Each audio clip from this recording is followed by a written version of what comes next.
Hello everyone, welcome back to my channel MH SET paper one. तर आपल्या या ज्या PYQची सिरीज मी स्टार्ट केलेली आहे त्या सिरीजमध्ये आपण आज आपल्या महाराष्ट्र सेट पेपर वनच्या युनिट 4 म्हणजेच कम्युनिकेशन या युनिटचे काही PYQs अभ्यासणार आहोत. आपल्याला एक्झामच्या दृष्टिकोनातून PYQs हे खूप इम्पॉर्टंट आहेत आणि या PYQचा नक्कीच तुम्हाला येणाऱ्या एक्झाममध्ये खूप मदत होईल हे मी तुम्हाला सांगते, म्हणून व्हिडिओ शेवटपर्यंत नक्की पहा. काही नवीन कॉन्सेप्ट जर असतील किंवा काही नवीन पॉईंट्स वाटत असतील, काही रिपीट झालेले किंवा काही वेगळे, तर ते नक्की नोट डाऊन करून ठेवा. म्हणजे जेव्हा तुम्ही फायनल एक रिव्हिजन करणार तर तेव्हा तुम्हाला त्याची हेल्प होईल. म्हणून पॉईंट्स नोट डाऊन करणं ही तेवढंच इम्पॉर्टंट आहे. चला तर मग सुरुवात करूया. प्रश्न पहिला इथे दिलेला आहे आपल्याला, जो मे 2016 मध्ये विचारण्यात आलेला होता. In the context of face to face interpersonal communication which of the following is an incorrect statement. तर दोन व्यक्तींमधील संवाद होतोय समोरासमोर आणि त्याच्या संदर्भात खालीलपैकी कोणते विधान चुकीचे आहे असं त्यांनी आपल्याला विचारलं आहे. तर आपल्याला इथे रॉंग स्टेटमेंट किंवा इनकरेक्ट स्टेटमेंट शोधायचे आहे. ऑप्शन पाहूया. शब्दरूप चिन्हे व खुणांचे प्रमाण व वैविध्य जास्त असते. निशब्द चिन्हे व खुणांवर नियंत्रण ठेवणे अवघड असते. नेमक्या अर्थाविषयी गोंधळ निर्माण झाल्यास शब्दरूप चिन्हांवर कमी विश्वास ठेवला जातो. आणि लास्ट ऑप्शन आहे, निशब्द चिन्हे व खुणा बहुधा स्वयंस्फूर्त असतात असं त्यांनी इथे म्हटलेलं आहे. तर तुम्ही पाहू शकता की दोन व्यक्तींमध्ये समोरासमोरचा संवाद आपल्याला इथे दिलेला आहे आणि त्याबद्दल आपल्याला चुकीचं विधान इथे शोधायचं आहे.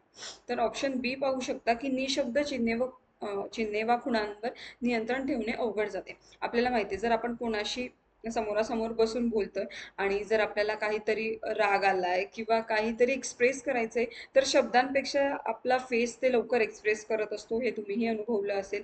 जर तुम्ही खुश आहे, तुमच्या तोंडावर स्माईल येते, जर तुम्हाला कोणती गोष्ट नाही आवडली तर ते आपल्या चेहऱ्यावर दिसत असतं. आणि म्हणून हे स्टेटमेंट अगदी बरोबर आहे. इथे आपल्याला चुकीचं स्टेटमेंट शोधायचं आहे आणि म्हणून हे ऑप्शन इथे कट होतं. देन पहा, नेमक्या अर्थाविषयी गोंधळ निर्माण झाल्यास शब्दरूप चिन्हांवर कमी विश्वास ठेवला जातो. जर काहीतरी मिनिंग आपण वेगळं काढलं तर तिथे आपण वर्ड्सपेक्षा एक्सप्रेशनवर तिथे पण जास्त विश्वास ठेवत असतो. म्हणजे शब्दरूप चिन्ह जे काही असतं त्याच्यावर आपण कमी विश्वास ठेवतो. तर हे स्टेटमेंट पण बरोबर आहे and we are finding the wrong statement. That's why हे पण नाही येणार ऑप्शन. देन लास्ट आहे, निशब्द चिन्ह व खुणा बहुधा स्वयंस्फूर्त असतात. तर हे पण इथे स्टेटमेंट बरोबर दिलेलं आहे त्यांनी की नॉन वर्बल साइन्स और सिग्नल्स आर मोस्टली इनव्हॉलेंटरी, म्हणून हे पण नाही येणार. ऑप्शन 1 ए पाहू शकता, शब्दरूप चिन्हे वा खुणांचे प्रमाण व वैविध्य जास्त असते असं त्यांनी म्हटलेलं आहे. म्हणजे वर्बल साइन्स और signals are more in terms of quantum and variety. तर हे रॉंग येणार आहे, कारण आपल्याला माहिती आहे जेव्हा आपण दोन लोकांमध्ये संवाद साधत असतो, समोरासमोर बोलत असतो, तर तेव्हा शब्दांपेक्षा जे काही आपले नॉन व्हर्बल खुणाखाणा असतात किंवा म्हणजे आपण म्हणतो की आपल्या चेहऱ्यावरील हावभाव आहे किंवा आपल्या आवाजाचा चढ उतार वगैरे असतो, तर याच्यावर आपण जास्त विश्वास ठेवत असतो आपण जे बोलतोय त्याच्यापेक्षा. आणि म्हणून हे स्टेटमेंट इथं चुकीचं आहे की त्यांनी म्हटलेलं आहे की व्हर्बल सायन्सवर जास्त आहे पण आपण तिथे नॉन व्हर्बलवर जास्त विश्वास ठेवत असतो, आणि म्हणून हे स्टेटमेंट रॉंग आहे आणि आपल्याला तेच शोधायचं होतं, इनकरेक्ट स्टेटमेंट. आणि म्हणून ऑप्शन ए हे अगदी बरोबर उत्तर या प्रश्नाचं असणार आहे. पुढचा प्रश्न आपण पाहणार आहोत. In which of the following types of communication the potential of getting quick, significant and reliable feedback is maximum? तर खालीलपैकी कोणत्या संज्ञापन प्रकारात वेगवान, लक्षणीय आणि विश्वासार्ह प्रतिसाद प्रत्याभरण मिळण्याची क्षमता जास्त असते? म्हणजे क्विक फीडबॅक एक काइंड ऑफ इथे आपल्याला दिलेला आहे, हे आपल्याला इथे कळतंय. तर लक्ष द्या. दिलेलं आहे mass communication, group communication, interpersonal आणि इंटरग्रुप. जनसंज्ञापन गट दोन व्यक्तींमधील आणि दोन गटांमध्ये. तर आपल्याला माहिती की लवकर आपल्याला फीडबॅक इथे कुठून मिळणार आहे, तर ऑप्शन सी, दोन व्यक्तींमधील जो काही आपला संवाद असणार आहे तिथून आपल्याला लगेच फीडबॅक मिळणार आहे. कारण जनसंज्ञापन म्हणजे इथे खूप साऱ्या लोकांचा सहभाग असतो, गटात पण 3 किंवा 3पेक्षा जास्त असतो आणि याच्यात दोनच व्यक्ती असतात. दोन गटांमध्ये पण आता किती लोक असतील आपण इथे नाही सांगू शकत. आणि म्हणून दोन व्यक्तींमधील जे काही कम्युनिकेशन होणार आहे तिथून आपल्याला क्विक, सिग्निफिकंट आणि जो काही रिलायबल फीडबॅक आहे तो मिळत असतो. म्हणून इंटरपर्सनल कम्युनिकेशन किंवा दोन व्यक्तींमधील संवाद, ऑप्शन सी हे या प्रश्नाचं अगदी बरोबर उत्तर इथे असणार आहे. नेक्स्ट क्वेश्चन आपण पाहणार आहोत. 2016 मध्येच विचारण्यात आलेला होता. Identify the incorrect pair of media and it's performance indicator from the following. प्रसार माध्यमे व बाजारपेठेतील त्यांच्या कामगिरीचा निर्देशक याची खालीलपैकी कोणती जोडी चुकीची आहे हे आपल्याला शोधायचं आहे. इथे इनकरेक्ट पेअर शोधायचे आहे. हे शब्द वाचणं खूप इम्पॉर्टंट आहे, कारण एक्झाममध्ये ना आपण असं जेव्हा पेपर सॉल्व्ह करतो तेव्हा बऱ्यापैकी घाईत असतो आणि ऑप्शन्स पण रीड करून तर मग ते बरोबर वाचतो आणि त्याला टिक करून देतो, खाली आपण लक्षही देत नाही. अशा वेळा कन्फ्युजन होतं मोस्टली जेव्हा आपण एक्झामच्या प्रेशरमध्ये असतो. म्हणून सांगते की हे इनकरेक्ट, चूक, बरोबर काय फाइंड आउट करायचं आहे ते व्यवस्थित वाचायचं, असं हायलाईट करून घ्यायचं, म्हणजे तुमच्या लक्षात येईल की नेमकं काय फाइंड करणार आहे. चला तर आपण आता ऑप्शन बघूया. Newspaper circulation, cinema box office, television TV आणि रेडिओ आरओडी असं दिलेलं आहे. तर वृत्तपत्र जे आहे त्यांचं वितरण होतं, सर्क्युलेशन होतं, हे अगदी बरोबर आहे इथे. चित्रपट आहे तर बॉक्स ऑफिस वरून होत असतं आणि बॉक्स ऑफिस रिलेटेड टू चित्रपट आहे. देन दिलेले दूरचित्रवाहिनी टीव्हीटी. तर टीव्हीटीचा फुल फॉर्म लक्षात घ्या, टेलिव्हिजन व्ह्युअरशिप इन थाउजंड्स. तर हे पण टेलिव्हिजनशी रिलेटेड आहे. आपल्या टीव्ही मधून जे काही सगळ्यांना दिसत असतं, टेलिव्हिजन व्ह्युअरशिप इन थाउजंड, तर हे पण अगदी बरोबर आहे. पण रेडिओ सोबत त्यांनी आरओडी दिलेलं आहे. आरओडी हा काइंड ऑफ रेडिओचा शॉर्ट फॉर्म आहे आणि हे सर्व त्याचे जे काही प्रसार माध्यमांचे निर्देशक आहेत आणि मीडिया रेग्युलेटरी बॉडीजशी रिलेटेड आहेत हे आपण म्हणू शकतो. रेडिओचा आरओडी दिलेला आहे, आरओडी हा त्याचा फुल फॉर्म आहे. यांचं जे रिलेशन आहे, जसं वृत्तपत्र, सर्क्युलेशन, चित्रपट, बॉक्स ऑफिस, तसं रेडिओचं आरओडीचे रिलेशन नाहीये आणि तेच आपल्याला शोधायचं होतं रॉंग. म्हणून ऑप्शन डी रेडिओ हे अगदी बरोबर उत्तर इथे असणार आहे. पुढचा प्रश्न आपण पाहणार आहोत. In the context of F M radio the abbreviation F M stands for. तर एफ एम रेडिओच्या संदर्भात एफ एम या लघुरूपाचा विस्तार काय, म्हणजे फुल फॉर्म विचारला आहे आपल्याला एफ एमचा. हे पण व्यवस्थित नोट डाऊन करून ठेवा. एफ एमचा फुल फॉर्म आहे फ्रिक्वेन्सी मॉड्युलेशन. म्हणून ऑप्शन बी हे अगदी बरोबर उत्तर आपल्या या प्रश्नाचं इथे असणार आहे. नेक्स्ट क्वेश्चन आहे. The seating arrangement in a typical classroom in which student face the teacher encourages communication which. तर एक सर्वसाधारण वर्गामध्ये मुले शिक्षकांकडे तोंड करून बसलेले असतात. अशा प्रकारच्या बैठक रचनेमध्ये कोणत्या प्रकारच्या संज्ञापनाला प्रोत्साहन मिळते असं विचारलं आहे त्यांनी आपल्याला. सिटिंग अरेंजमेंट आहे क्लासरूम मधली आणि स्टुडंट टीचरकडे फेस करून बसलेले आहेत. आणि आता आपल्याला ऑप्शन्स मधून चूज करायचं आहे की नेमकं कोणत्या प्रकारच्या कम्युनिकेशनला इथे प्रोत्साहन मिळणार आहे, एनकरेज करणार आहे. ऑप्शन ए आहे विद्यार्थ्यांचे एकमेकांमध्ये संभाषण वाढते व सोपे होते. शिक्षकांना संज्ञापन प्रक्रियेवर नियंत्रण ठेवण्याचा जास्त अधिकार मिळतो. देन आहे शिक्षक व विद्यार्थ्यांना संज्ञापनाबाबत समान अधिकार मिळतात आणि बहुदिश संभाषणाला चालना मिळते.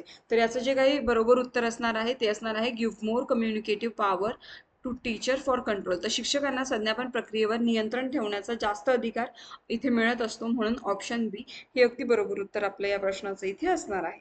नेक्स्ट क्वेश्चन आहे जो 2016 मध्येच विचारण्यात आलेला होता. For a teacher, what is the easiest and quickest location of getting the students' feedback in a classroom situation?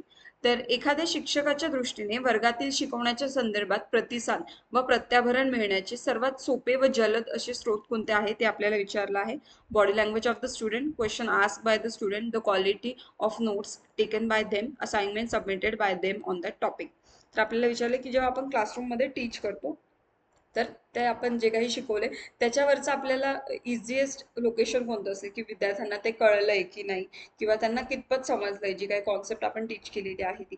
तर ते काही असाइनमेंटने किंवा त्यांनी नोट्स कशा काढल्यात त्याच्यावर पण डिपेंडेंट नसणार आहे किंवा प्रश्न कसे विचारते. तर या तिघी गोष्टींपेक्षा स्टुडंट्सची जी काही बॉडी लँग्वेज असते, देहबोली असते, त्याच्यावरून आपल्याला लक्षात येतं. तुम्ही हे ऑब्झर्व पण केलं असेल ज्यांनी आतापर्यंत टीचिंग केलेलं आहे की जेव्हा आपण काही टॉपिक शिकवत असतो तर जे काही स्टुडंट्सच्या फेसवर आपल्याला एक्सप्रेशन दिसत असतात की ते कशा प्रकारे रिॲक्ट करताय किंवा ते किती इंटरेस्ट घेऊन आपल्या टीचिंगकडे लक्ष देत आहे, तर या सर्व गोष्टींवरून म्हणजे त्यांच्या बॉडी लँग्वेजवरून आपल्याला क्विकली हा फीडबॅक मिळत असतो क्लासरूममध्ये. आणि म्हणून ऑप्शन ए विद्यार्थ्यांची देहबोली, body language of the students हे अगदी बरोबर उत्तर आपल्या या प्रश्नाचं इथे असणार आहे. पुढचा प्रश्न आपण पाहणार आहोत जो 2017 मध्ये विचारण्यात आलेला होता. In the context of Indian media, the entities represented by abbreviations PCI, CBFC, NBA, ASCI are collectively called as. तर भारतीय माध्यमांच्या संदर्भात PCI, CBFC, NBA and ASCI या लघुरूपाने निर्देशित होणाऱ्या घटकांना एकत्रितपणे काय संबोधले जाते असं विचारलं आहे. तर आधी लक्षात घ्या याचा फुल फॉर्म. PCI म्हणजे प्रेस काउन्सिल ऑफ इंडिया आहे. CBFC म्हणजे central board of film certification आहे. NBA म्हणजेच न्यूज ब्रॉडकास्टर असोसिएशन आहे आणि ASCI म्हणजेच advertising standard council of India आहे. आणि ह्या ज्या सर्व काही रेग्युलेटरी ज्या काही या बॉडीज आहेत इंडियन मीडियाच्या, तर यांना आपण मीडिया रेग्युलेटरी बॉडीज म्हणत असतो. माध्यम नियामक संस्था असं म्हणून त्या ओळखल्या जातात. हे व्यवस्थित नोट डाऊन करून ठेवा. यांची फुल फॉर्म आहे लक्षात ठेवा. आणि या मीडिया रेग्युलेटरी बॉडीज आहेत हे पण व्यवस्थित लक्षात ठेवा. पुढचा प्रश्न आपण पाहणार आहोत. 2017 मध्ये विचारण्यात आलेला होता. What is Prasar Bharati? प्रसार भारती म्हणजे काय आहे? तर प्रसार भारती, दूरदर्शन हे पण आपल्या एक्झामच्या दृष्टिकोनातून खूप इम्पॉर्टंट आहे या युनिटसाठी. व्यवस्थित याच्यावरचे सर्व पॉईंट्स नोट डाऊन करून ठेवा. तर त्यांनी म्हटलं आहे की टीव्ही वाहिन्यांची मालकी असलेली एक खाजगी कंपनी आहे. मोबाईलचे मोठे जाळे असलेली एक दूरसंचार कंपनी आहे. केंद्र सरकारचा जाहिरात व जनसंपर्क विषयक एक विभाग आहे. की सार्वजनिक क्षेत्रातील रेडिओ व टीव्ही प्रक्षेपणाकरता स्थापन झालेली एक स्वायत्त संस्था आहे. तर प्रसार भारती हे नाव आपण सर्व ऐकून पण असाल. आणि ती एक ऑटोनॉमस बॉडी आहे for public radio and TV broadcasting. आपण प्रसार भारती हे रेडिओवरही ऐकत असू, टीव्हीवरही आधी हे खूप यायचं. आणि म्हणून ती एक ऑटोनॉमस बॉडी आहे for public radio and TV broadcasting. म्हणून ऑप्शन डी हे या प्रश्नाचं अगदी बरोबर उत्तर इथे असणार आहे. नेक्स्ट क्वेश्चन आहे, which of the following is not a correct statement in the context of communication? संज्ञापनाच्या संदर्भात पुढीलपैकी कोणते विधान चूक आहे असं त्यांनी इथे आपल्याला विचारलं आहे. रॉंग स्टेटमेंट फाइंड आउट करायची. फर्स्ट दिलेला आहे non verbal communication credit verbal communication. निशब्द संज्ञापन सशब्द संज्ञापनाच्या आधी अस्तित्वात आले, तर हे अगदी बरोबर स्टेटमेंट आहे. कारण भाषेचं म्हणजे भाषा जेव्हा आली आपण यूज करायला लागलो, तर त्याच्या आधी सुद्धा संज्ञापन व्हायचं, पण ते नॉन वर्बल कम्युनिकेशन होतं. आणि म्हणून हे स्टेटमेंट अगदी बरोबर आहे. आपल्याला रॉंग स्टेटमेंट शोधायचं आहे, म्हणून हे ऑप्शन नाही येणार. सेकंड आहे non verbal messages our culture and context independent. तर जे काही निशब्द संदेश हे संस्कृती व संदर्भ निरपेक्ष असतात असं इथे म्हटलेलं आहे. पण हे स्टेटमेंट चुकीचं आहे. कारण जे काही नॉन वर्बल संदेश असतात, नॉन वर्बल मेसेजेस असतात, ते आपण हे जे काही आहे ते संस्कृती विशिष्ट असतात. म्हणजेच ते डिपेंडंट असतात संस्कृती आणि संदर्भावर. कारण आपण हावभाव, डोळ्यांचा आपला काही आय कॉन्टॅक्ट वगैरे होतो किंवा आपली बॉडी लँग्वेज हे सर्व समजून घेतं. तर हे आपण ज्या संस्कृतीत वाढलेलो आहे त्याच्यावर अवलंबून असते. आणि त्याचप्रमाणे खूप महत्त्वाची भूमिका ते इथे निभावत असतात. म्हणून ते कॉन्टेक्स्ट आणि कल्चर डिपेंडेंट आहे, इंडिपेंडेंट नाही आहे. आणि म्हणूनच हे स्टेटमेंट इथे रॉंग येणार आहे आणि हे ऑप्शन बरोबर येणार आहे. बाकी आपण ऑप्शन सी आणि ऑप्शन डी ही पाहू शकता की निशब्द खुणा व चिन्हे सशब्द संदेशनाला पूरक ठरू शकतात वा विरोधीही ठरू शकतात. हे पण बरोबर आहे. आणि non verbal capacities are more इनेट in us than verbal. तर हे पण अगदी बरोबर आहे. आपल्याला रॉंग स्टेटमेंट फाइंड आउट करायचं होतं, म्हणून ऑप्शन बी हे या प्रश्नाचं अगदी बरोबर उत्तर इथे असणार आहे. नेक्स्ट क्वेश्चन आपण पाहणार आहोत. एप्रिल 2017 मध्येच विचारण्यात आलेला होता. The categorisation of human communication into interpersonal, intrapersonal, interpersonal, group and mass communication is mainly based on which criteria? तर मानवी संज्ञापनाचे स्वसंज्ञापन, व्यक्ती अंतर्गत संज्ञापन, गट संज्ञापन व जनसंज्ञापन असे वर्गीकरण मुख्यत्वे कोणत्या निकषावर केले जाते हे विचारलंय. हा प्रश्न बऱ्याच वेळा रिपीट झालेला आहे, म्हणून व्यवस्थित लक्षात ठेवा की आपण हे कसं ठरवतो. आपल्याला माहिती की इंट्रापर्सनल मध्ये म्हणजे आपण स्वतःशी बोलतो, इंटरपर्सनल मध्ये दोन लोक असतात, ग्रुपमध्ये दोन किंवा दोनापेक्षा जास्त व्यक्ती असतात आणि मासमध्ये खूप साऱ्या लोकांचा समावेश असतो. तर हे आपण कसं ठरवतो? Seeing the number of participants involved in communication. तर संज्ञापनामध्ये सहभागी सदस्यांची संख्या किती आहे त्याच्यावरनं आपण हे सर्व ठरवत असतो. आणि म्हणून ऑप्शन सी हे या प्रश्नाचं अगदी बरोबर उत्तर इथे असणार आहे. पुढचा प्रश्न तुम्ही पाहू शकता. Identify the correct pair. आता आपल्याला बरोबर जी काही योग्य जोडी आहे ती इथे फाइंड आउट करायची आहे. त्यांनी म्हटलं आहे teaching in a classroom group communication असं म्हटलेलं आहे.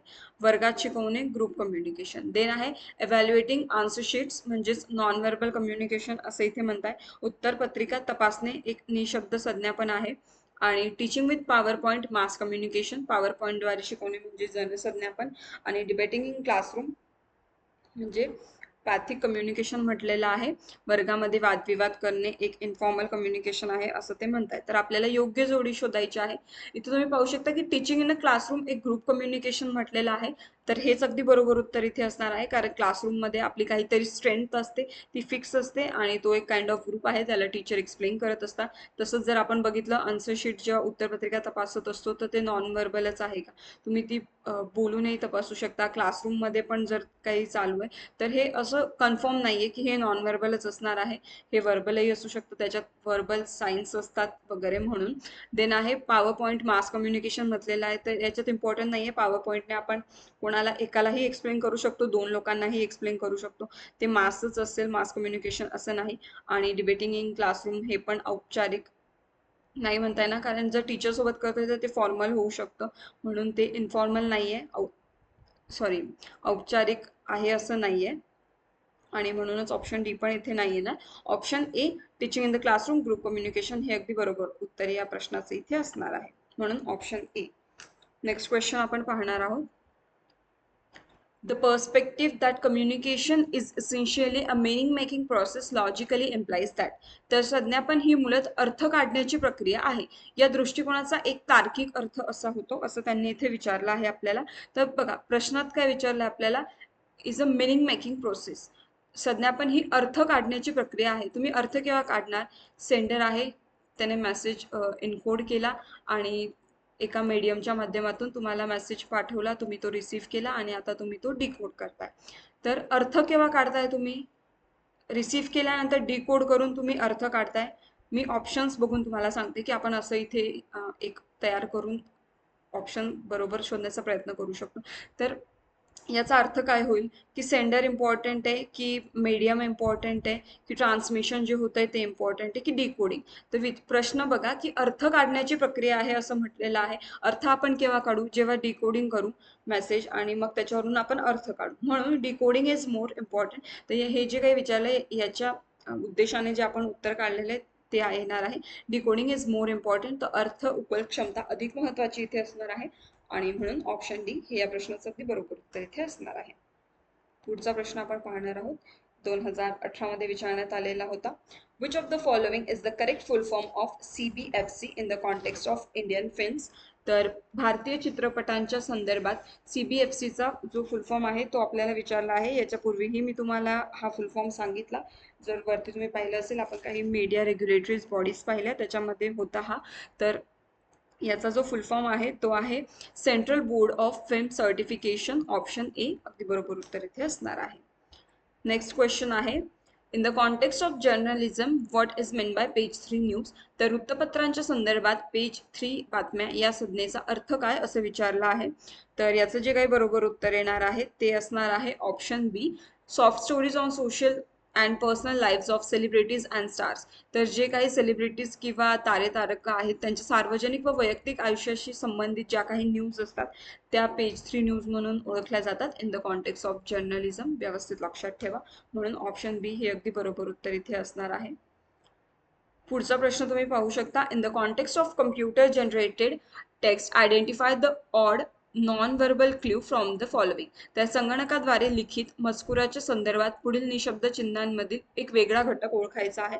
तर हे सर्व आपल्याला ऑप्शन दिलेले आहे, याच्यामधून आपल्याला जो काही ऑड आहे म्हणजे जो या गटात बसत नाही असं म्हणू शकतो, हा घटक ओळखायचा आहे. नॉन व्हर्बल क्ल्यू आपल्याला ओळखायचा आहे. तर बोल्ड म्हणजे तुम्ही हे कधी यूज केलेलं असेल, आपण पॉवर पॉईंट वगैरे यूज करतो तेव्हा, की बोल्ड म्हणजे त्याच वर्डला आपण फक्त एक असं दिलेलं असेल तर त्याला थोडं हायलाइट काइंड ऑफ करत असतो. अंडरलाईन, इटॅलिक पण म्हटलं तर यालाच आपण एक क्रॉस काइंड ऑफ मध्ये तो वर्ड चेंज करत असतो. इमोटिकॉन्स जर म्हटले तर ते भावचिन्ह आहेत, ते वेगळे आहेत कारण ते आपण स्पेशली देत असतो. हे जे असतात असे जे काइंड ऑफ गोष्टी आहेत त्याला आपण इमोटिकॉन्स म्हणत असतो, तर हा या गटात बसत नाहीये. बोल्ड, इटॅलिक, अंडरलाईन हे एका गटात बसत आहे आणि जो काही इमोटिकॉन आहे तो वेगळा आहे आणि म्हणूनच ऑप्शन बी हे या प्रश्नाचं अगदी बरोबर उत्तर इथे असणार आहे. नेक्स्ट क्वेश्चन आपण पाहणार आहोत, from the perspective of the advertiser what is the ultimate criteria of success of advertisement as a communication. जाहिरातदाराच्या दृष्टिकोनातून जाहिरात एक यशस्वी संज्ञापन होण्याचा सर्वोच्च निकष कोणता असं विचारलं आहे. ऑप्शन्स पाहूया आपण. मोठ्या सर्वसाधारण जनसमूहाला ती जाहिरात लक्षात राहिली, लक्ष गटाने ती जाहिरात स्वीकारली व आत्मसात केली, मोठ्या सर्वसाधारण जनसमूहाला ती जाहिरात सौंदर्यशास्त्रीय दृष्ट्या आवडली आणि लक्ष गटाने त्या जाहिरातीवर चर्चा केली. तर याच्यात जे काही बरोबर उत्तर येणार आहे ते येणार आहे the add is accepted and internalised by the largest target group. कारण जेव्हा एक ॲडव्हर्टायझरचा पर्स्पेक्टिव्ह असतो तेव्हा हे इम्पॉर्टंट मानलं जातं आणि म्हणून लक्ष गटाने ती जाहिरात स्वीकारली व आत्मसात केली. हे अगदी बरोबर उत्तर या प्रश्नाचं इथे असणार आहे. पुढचा प्रश्न आहे, a teacher who considers knowledge as exciting primarily in the students ability to interpret generally tends to emphasizes more on. तर ज्ञान हे मुख्यत्वे विद्यार्थ्यांच्या अन्वार्थ काढण्याच्या क्षमतेत दडलेले असते असे मानणारे शिक्षक पुढीलपैकी कशावर जास्त भर देतील असं आपल्याला इथे विचारलं आहे. पाहू शकता, पॉवरफुल लेक्चरिंग ऑप्शन्स दिलेले आहेत, transmitting information, presentation, discussion and negotiation. तर प्रभावी व्याख्यान देण्यावर, माहिती संप्रेषित करण्यावर, सादरीकरणावर किंवा चर्चा व अर्थात्मक वाटाघाटींवर असं आपल्याला दिलेलं आहे. तर बघा म्हटलेलं काय आहे त्यांनी की ज्ञान हे मुख्यत्वे विद्यार्थ्यांच्या अन्वयार्थ काढण्याच्या क्षमतेत दडलेले आहे असं म्हटलेले आहे. तर याच्यात आपल्याला काय की विद्यार्थ्यांमध्ये काहीतरी दडलेलं आहे आणि टीचर्स ते त्यांच्या म्हणजे त्यांना काहीतरी सांगून किंवा काहीतरी एक गोष्टी करायला सांगून ते त्यांचं जे ज्ञान आहे ते सगळ्यांसमोर त्यांना प्रेझेंट करण्याचा चान्स देत आहे. तर हे आपल्याला कळतंय की डिस्कशन अँड निगोसिएशन, चर्चा व अर्थात्मक वाटीघाटी असे काहीसे आपण वर्गामध्ये जर केलं तर त्याच्यावरून विद्यार्थ्यांचं नॉलेज आपल्याला लक्षात येईल आणि म्हणूनच option D discussion and negotiation हे अगदी बरोबर उत्तर या प्रश्नाचं इथे असणार आहे. पुढचा प्रश्न आपण पाहणार आहोत. Dennis McQuill defines communication as a process which increases commonality but also requires element of commonality for it to occur at all. Which of the following cannot be the logical reasonable interface for this definition? तर Denis मॅकविल आहेत ते संज्ञापनाची व्याख्या पुढील प्रमाणे करता असं आपल्याला दिलेलं आहे की संज्ञापन ही सहभागी घटकांमध्ये सामायिकता वाढवणारी प्रक्रिया आहे, पण मुळात ती प्रक्रिया घडून येण्यासाठीच सामायिकतेचे घटक आवश्यक असतात. या व्याख्येच्या आधारे खालीलपैकी कोणते अनुमान तार्किकपणे वैध निघू शकत नाही? ओके, तर आपल्याला काइंड ऑफ वेगळं स्टेटमेंट शोधायचं आहे जे या आपल्याला जी काही डेफिनेशन दिलेली आहे त्याच्यासोबत मॅच नाही होत असं. तर communication depends on the culture located at various level. संज्ञापन हे विविध पातळ्यांवरील संस्कृतीवर आधारलेले असते. संज्ञापनामध्ये प्रेषक हा महत्त्वाचा असतो. संज्ञापनामुळे प्रेषक व ग्राहक अशा दोघांमध्येही बदल घडतो. संज्ञापन एक सामायिक चिन्हांकित आवरण निर्माण करते. तर आपल्याला काय सांगितलं आहे, which of the following cannot be the logical reasonable interface. तर हे बरोबर नसू शकतं असं. तर इथे जे काही ऑप्शन बी दिलेला आहे, sender is more important for the process of communication. संज्ञापनामध्ये प्रेषक हा अधिक महत्त्वाचा असतो. हे लॉजिकली आपण इथे नाही यूज करू शकत कारण त्यांनी म्हटलेलं काय की communication is a process which increases commonality. तर याच्यावरून आपण असं नाही म्हणू शकत की फक्त सेंडरच सगळ्यात जास्त महत्त्वाचा आहे जे काही कम्युनिकेशन होतंय त्याच्यामध्ये, आणि म्हणून हे स्टेटमेंट इथे बरोबर नाही येणार. म्हणून ऑप्शन बी हे अगदी बरोबर उत्तर इथे. नेक्स्ट क्वेश्चन आपण पाहणार आहोत जो 2019 मध्ये विचारण्यात आलेला होता. According to doctor Deval, communication means. Doctor Deval यांच्या मते संप्रेषण म्हणजे काय? तर डॉक्टर देवल यांच्या मते communication means sharing of experiences, अनुभवांचे सामायिकरण म्हणजेच संप्रेषण असं डॉक्टर देवल हे म्हणतात. म्हणून ऑप्शन बी हे या प्रश्नाचं अगदी बरोबर उत्तर इथे असणार आहे. नेक्स्ट क्वेश्चन तुम्ही पाहू शकता. To select media to teach lesson to class, teacher should consider objectives of the lesson, age group of students, knowledge about media to be used and. तर वर्गात पाठ शिकवण्यासाठी माध्यमाची निवड करताना शिक्षकाने पाठाची उद्दिष्टे, विद्यार्थ्यांचा वयोगट, वापरल्या जाणाऱ्या माध्यमांविषयीचे ज्ञान व काय लक्षात घेतले पाहिजे असं आपल्याला इथे विचारलं आहे. आणि ऑप्शन्स दिलेले आहेत, teaching method, teaching aids, mass media आणि इव्हॅल्युएशन सिस्टीम, अध्यापन पद्धती, शैक्षणिक साहित्य, समूह माध्यम, मूल्यमापन व्यवस्था. तर तुम्ही पाहू शकता पाठाचे उद्दिष्ट झालेलं आहे विद्यार्थ्यांचा वयोगट, वापरल्या जाणाऱ्या माध्यमांविषयीचे ज्ञान व इव्हॅल्युएशन सिस्टीम, जे काही मूल्यमापनाची व्यवस्था आहे ती पण लक्षात घेतली पाहिजे, आणि म्हणून ऑप्शन डी हे अगदी बरोबर उत्तर या प्रश्नाचं इथे असणार आहे. पुढचा प्रश्न तुम्ही पाहू शकता. Traffic signals are example of which kind of communication. Traffic signals हे कोणत्या संप्रेषणाचे उदाहरण आहे? तर हे आपल्याला सर्वांनाच माहिती आहे. ट्रॅफिक सिग्नल आपल्याला माहिती की ते एक काइंड ऑफ नॉन व्हर्बल अशाब्दिक कम्युनिकेशन आहे. म्हणून ऑप्शन बी हे अगदी बरोबर उत्तर इथे असणार आहे. नेक्स्ट क्वेश्चन आहे, customers coming to mall and sharing some common interest and group based activities are steadily increasing. This is example of which kind of group. एखाद्या मॉलमध्ये गिराईके येतात आणि आपल्या सामायिक हिताच्या बाबींची एकमेकांमध्ये देवाणघेवाण करतात व त्या समूहाच्या कृती स्थिरपणे वृद्धिंगत होत जातात. हे कोणत्या प्रकारच्या समूहाचे उदाहरण आहे असं विचारलं आहे आपल्याला इथे. तर तुम्ही पाहू शकता की एक मॉल आहे, तिथे काहीतरी कस्टमर्स आलेले आहेत आणि ते कॉमन इंटरेस्ट शेअर करताय आणि एक ग्रुप काइंड ऑफ बनवला आहे, त्याच्यात त्या ऍक्टिव्हिटीज चालू आहेत. तर हे एक kind of open group communication आपण म्हणू शकतो. मुक्त समूह उदाहरण राहील इथे, कारण पिअर टू पिअर म्हणजे सहकारी सहकारी असतं, तर हे सर्व सगळीकडून आलेले आहेत, ते काही येणार नाही आणि एक श्रेणीबद्ध चालतंय असं पण नाहीये आणि क्लोज नाहीये. ज्यांना सहभाग घ्यायचा आहे ते येत आहे आणि ते एक कम्युनिकेशन करताय, म्हणून ओपन हे अगदी बरोबर उत्तर या प्रश्नाचं इथे असणार आहे. लास्ट क्वेश्चन आपण पाहणार आहोत, 2019 मध्ये विचारण्यात आलेला होता. Sometimes mass media mislead society because receivers are. तर काही वेळा समूह माध्यमे समाजाला चुकीच्या मार्गाने लावतात, येथे ग्राहक काय असतो असं विचारलं आहे आपल्याला. तर याचं अगदी बरोबर उत्तर असणार आहे हेट्रोजिनियस, बहुजिन्सी असतो ग्राहक आणि म्हणूनच मिसलीड्स होत असतात. त्याच्यामुळे हेट्रोजेनियस हे अगदी बरोबर उत्तर या प्रश्नाचं इथे असणार आहे, ऑप्शन ए. तर आय होप हा प्रश्न हे पूर्ण व्हिडिओ तुम्हाला व्यवस्थित लक्षात आलेला असेल आणि व्यवस्थित समजलं असेल. कोणत्याही प्रकारचा काही डाऊट असेल कमेंट सेक्शनमध्ये नक्कीच कळवा आणि व्हिडिओ आवडला असेल तर लाईक करायला, शेअर करायला आणि सबस्क्राईब करायला विसरू नका. थँक्यू.